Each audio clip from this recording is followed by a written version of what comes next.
Thanks, Raheem, for doing this. No problem. Appreciate you, Matt. Yeah. Hey, I'm just kind of curious. How's the family doing? How are you doing?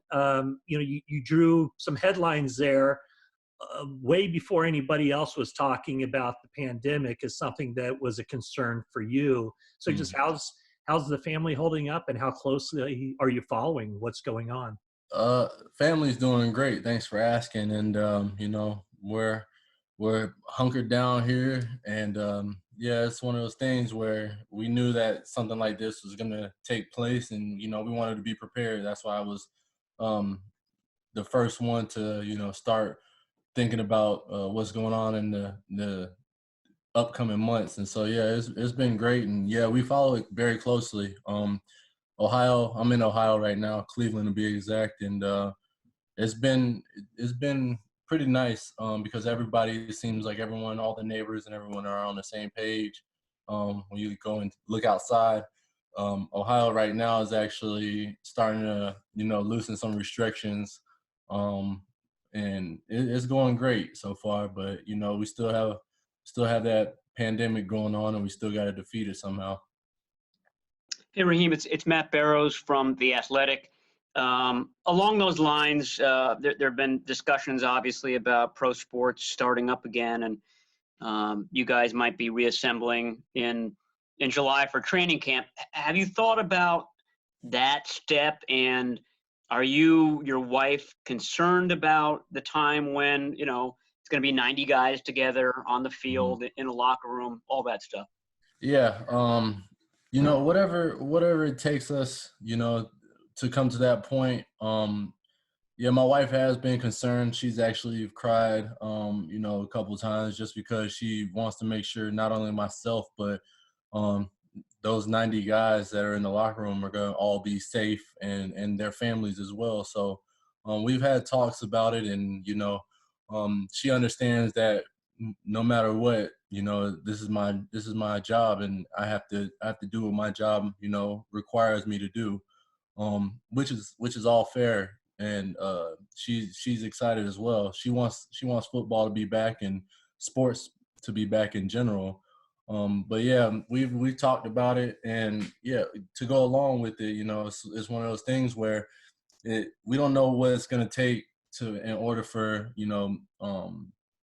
us to be back out there on the field, testing every week, and playing in a different state or what have you.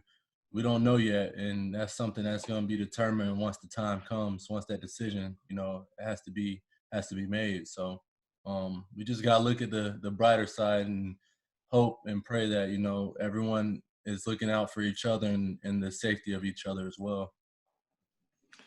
Hey, Raheem, it's Josh Shebao from AP. Just as a guy who came into the league as an undrafted player, can you envision what this process is like for some of those guys this year who are trying to do it, but without being able to have an off-season program and not be able to sort of show what they can do?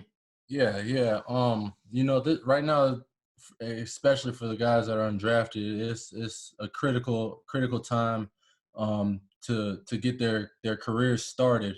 And it's sad that we're going through this pandemic, but one thing I would like to mention to everyone is we all gotta stay positive, and there's always gonna be brighter days no matter what. There's always light at the end of the tunnel, and if you're an undrafted guy, don't worry about what's going on now. Just control what you can control, and that's being fluent in the meetings, speaking up, doing a little bit of extra studying, and also going out there and training on a smart basis, as far as still staying away from people. And right now it's more so a mental state. I'm dealing with it as well. Meetings are getting a little bit of tiring at times, and I want to just go outside and run around. But I know the importance of meeting time, and what it takes for not only myself, but the rest of the guys to step up and do what we have to do, so that way when ball does come back, we're able to be more fluent and go back to the Super Bowl and win it this time. Hi, Raheem. It's MJ Acosta from the NFL Network. I'm glad you guys are safe. Thank you. Some of your teammates, like Eric Armstead said, he's had pretty major shifts outside of football, had to postpone his wedding, for example. I believe George Kittle and his wife had a similar situation. Has there been anything else in your life that you're able to share that has perhaps had to shift or pivot because of the pandemic? I mean, nothing really major, I would say, but just I wanted to take some time outside the country with my family and my little son, just to get him acclimated to travel time and stuff like that, and going out outside the country and building up his passport, something that I didn't do when I was a little kid. So being able to not have that opportunity, it does hinder us, but I'm also thankful that I'm able to be here this month. I would be in California right now, and my family would be back in Cleveland, and yeah, I love it that I'm spending extra time with them and getting our house prepared because we just moved into a new house and stuff. So it's nice, and like I said, it's nothing wrong with the situation because I'm spending it with my family. Raheem, Nick Wagner from ESPN here. I'm curious about. I know at the end of the season it didn't end the way you wanted it to, obviously, but we talked a lot about kind of the whirlwind that you had there through the playoffs and the end of the year. Have you taken any time to look back on what last season meant for you and your career, and if so, what are some of the thoughts that have come to you? Yeah, I've definitely taken a lot of time to reflect back on, what happened last year, specifically with me, just going through, all different type of situations an NFL player um, could possibly go through with being on different teams, and then, helping the team lead the way to a Super Bowl. Been able to reflect, and it's been a blessing, man. And my hunger right now more than ever is so pure, and I want to just get back to that level and exceed what I did last year times 10. That's just my mindset right now, and just gotta take care of the little things, and the little things right now is hone in on these meetings and going out there on the field in the front yard and doing my drill work. So, but yeah, I definitely do reflect on what I've done last year, and I just want to exceed it, like I said. Hey, Raheem, this is Cam Inman from the San Jose Mercury News. Congrats on baby boy number 2 coming your way. Thank you. When you said you're doing drills in the front yard, I mean, is that just working on your lateral ability and that kind of quickness, or do you go on runs out in Cleveland? How are you training? Yeah, I go on runs typically, and then come back, and I got a O-lineman strip that I was fortunate to get sent over from the coaching staff that they wanted me to work more on my aiming points for the run game, and going out there and doing those type of things, as well as running routes and stuff, because I'm trying to elevate my game, and I don't want to be just one dimensional. I want to be multi-dimensional, and being able to catch the ball out of the backfield is one of the things that I really pride myself on, even lining up in the slot position. So there's multiple things that I've been trying to work on, just trying to get back to, my wide receiver days when I was playing receiver in college. So just getting back used to everything and doing everything. Like I said, it's most of that mental state. Hey, Raheem, this is Eric Branch with the San Francisco Chronicle. Just regarding your working out, obviously through your career, whether it's because you're a wide receiver or just weren't getting a lot of carries, you haven't been a guy as a lead back to have that type of workload, and also punishment. Mm-hmm. Is there anything you need to do or can do to kind of prepare, maybe for a season where you're going to have 200, 250 carries? Yeah, that's a great question, Eric. Right now, I'm just just building myself up. I'm actually gaining gaining some more muscle, which is kind of bizarre, just because I haven't really been able to think about gaining muscle because I've already had muscle like that. But just trying to incorporate those things in my daily workout, so that way I'm able to take those hits and like you mentioned, be one of those guys that are getting 200 carries, you know, I got to get prepared for that. And the only way I know how is to get bulky and stronger. So. Hey, Raheem, this is David Lombardi from The Athletic. I'm wondering, as a running back, when you see your team acquire an offensive lineman with Trent Williams' pedigree, and you see his run blocking at his peak on film, how do you react to that? Do you, is that like a kid in a candy shop kind of watching some of that film, knowing that you're going to be running behind him? Oh yeah, definitely. You know, Trent is a unbelievable tackle, and he's like probably one of the most athletic guys I've seen thus far on tape. You know, I'm so excited and can't wait to work with him. And the entire O line, just because you know everyone else is on the O line is athletic as well. With McGlinchey, and LT, which is nice too. Um, and Wes, you know, all those guys are just athletic in their own form. But yeah, I'm definitely excited to work with Trent, and can't be any more happy, man, and excited, like I said, to get that ball rolling. Hey, Raheem, it's Jennifer Lee Chan. Hey. Hi. Speaking of offensive linemen, this is the first time we've spoken to you since Joe Staley retired. Mm-hmm. Can you share one of your favorite Joe Staley memories and kind of share with us what he meant to the offensive line, the offense, and the team? Mm-hmm. Yeah. So my favorite memory with Joe is when I first got to the Niners after being cut by Chicago. You know, just eating by myself in the cafeteria room, and you know, not really having much of any conversation with anyone. Being the second year guy who's been bouncing around from here and there. You know, Joe really took me under his wing. And I had conversations with him. I knew who he was just because, you know, come on, it's Joe Staley. Like, he's been in the game for a long time, and he's exceeded, you know, expectations over and over again. And, you know, I always sat down with him and just had a conversation with him, man, because I wanted to pick his brain because, you know, I know he's one of those guys that is a leader on the team. You know, he's going to be a forever 49er. And I just wanted to pick his brain. So I asked him, you know, what does it take for a guy like me to, you know, be like Frank Gore? Because Frank Gore is like my idol. I love watching him play. And I know that Joe was blocking for him when he was here. And so, yeah, I just asked him the question about Frank Gore, and he just flat out told me, hey, Frankie G, he likes to work, you know, and that's something that I try to tell a lot of running backs when they come into this offense, no matter what, you know, into this building.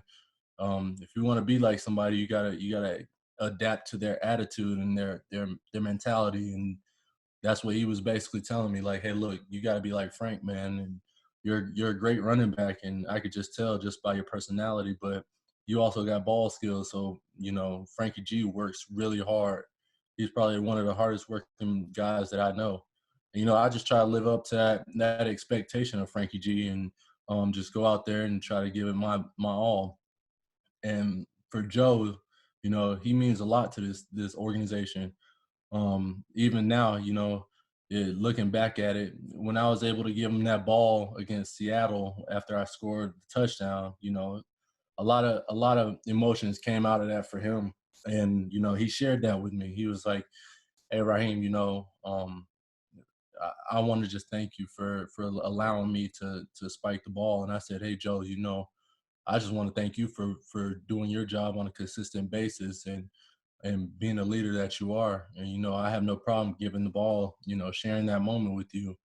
You know, and he just looked at me and said there's a lot of emotion that came out of that. And I said, hey, you know, that's one of those things, you know, I feel you on that, just because where you've been in your career and all the ups and downs that you had to go through, and, you know, snapping your leg and all that type of stuff, you know, it's a lot. And right there, that just tells you what he epitomized as far as being a Niner. You know, just the relentless effort, the great human being that he is, great father, great brother. You know, everything, man. And I can't thank him enough. Just because he's always gonna be a nice guy. Raheem, this is Chris Biederman from the Sacramento Bee. I'm guessing you had sort of a life-changing few weeks in January and February. I'm wondering if there's been any sort of awkward incidences. Obviously, you've been stuck at home recently, but before the quarantine, were there any incidences where, hey, like now I'm famous, this is a little weird? No, I wouldn't necessarily say there's anything weird. But I would say that yeah, a lot of people are starting to recognize who I am. I'm more of a guy that's behind the scenes that just likes to work and give great effort, and people starting to notice who I am and what type of style that I play with, and I've been doing this since I was little, so it's always been my attitude is just to try to be great, and yeah, so. Hey, Raheem, it's Tracy Sandler. Hey, Tracy. Hey, how are you? Good. How about yourself? I'm good. You talked a little earlier about the mental health component, and it's something that's been discussed quite a bit the last few days. How important is it for you to individually check in with some of the younger guys on your team and in the league and kind of talk through that portion of this whole pandemic? Yeah, it's very important. Like I said earlier, it doesn't necessarily pertain to the undrafted guys, but to everyone. That's a young cat that's coming into the league, and they're not with the teammates right now like we would be. But it's one of those things where we just have to make sure we all understand the situation and just help each other in a time of need. Especially when it deals with football and our jobs. That's very important, and our mindset has to be we have to have a strong foundation in order to get to where we want to go. And it's nice because all the rookies on at least for us, they've definitely honed in on everything, and they speak up in these Zoom chats that we have, and asking questions about route running and what it takes to read a certain block. So I mean, it's nice that they're getting all the mental aspect, being cooperative and understanding everything, because I thought it was going to be a little bit of a challenge. I mean, it is a challenge now, because that's the only challenge I see is that we're not face to face and not interacting with each other like we normally would do around this time. But it is nice though that everyone's still engaged and still involved and taking care of all the little things, and you could just tell. Hey, Raheem, it's Kiana. Hey, Kiana, what's good? Not much. Piggybacking off of what you just said, one thing about this running back group, you guys are as close as they come. You guys hang out with one another outside of football. With this going on and you guys having this virtual off season, how have you guys kind of managed to adjust? And then also, how much has the dynamic changed now with Matt Breida in Miami? Yeah, so as far as with the group right now, it is challenging, but we still text, talk, we still call each other, still cracking on each other, making jokes and stuff like that. We're still going to be a close-knit group, and I think even it helps because we have the rookies to crack on too. So it's pretty cool because they're also chiming in and getting used to how we operate within the room. And to go off of the Matt deal, it is a little bit sad, but it's also business. And I told Matt I was angry, but at the same time I was happy, just because he's getting the opportunity to one, go down to Miami and to try to be one of the best backs in Miami that he could possibly be. And I know he's going to take that step because that's all Matt does. I was fortunate to watch him grow from being a young rookie to being a full-grown man in this league, and for me, I'm more so excited for him. And I talked to him that day when we had traded him, and I was the first person he had talked to. He being undrafted and fighting his way up the roster, and he had the same qualities as I had when I was, doing the same thing when I was undrafted. So that's where we share our bond. And, you know, he talked to me and he said, hey, Raheem, like, we're still going to be contacting each other week in and week out. I said, you damn right we are, because he's my brother, man. And I'm going to always look after my little brother, no matter what. And for me, I believe that, you know, like I said, our bond is unbreakable, man. There's something that, you know, it's going to last for a lifetime. And it helped that he was able to be in the room with me. And like I said, I'm just so excited for him. I can't wait for him. Raheem, it's Matt Barrows again. Just wondering if you've been keeping track with Jerick McKinnon's progress this offseason, and you know how excited you are to add a fully healthy Jerick McKinnon to your tailback group. Oh yeah, I'm definitely excited. I've been keeping up with him, even last year. You know, just helping him out throughout the season. You know, just giving him pointers here and there. He's always one to learn, and that's what I appreciate about him, especially coming into this offense. You know, he's definitely more so the pass catcher, but he's always trying to elevate his game, and he's doing a great job right now with these workouts that he's doing. You know, we always talk about it. He's helping me out too. You know, understanding more of the playbook. You know, he's had more time understanding it than I have. So, you know, route running wise, and you know, I'm just trying to pick his brain, and he's trying to pick my brain with the run scheme. So, we're doing a great job right now, and I can't wait for him to show what you know everyone's been doubting him on and missing out. So I'm excited, man. It's gonna be a surprise for everyone. Raheem, thank you so much for your time. We appreciate it.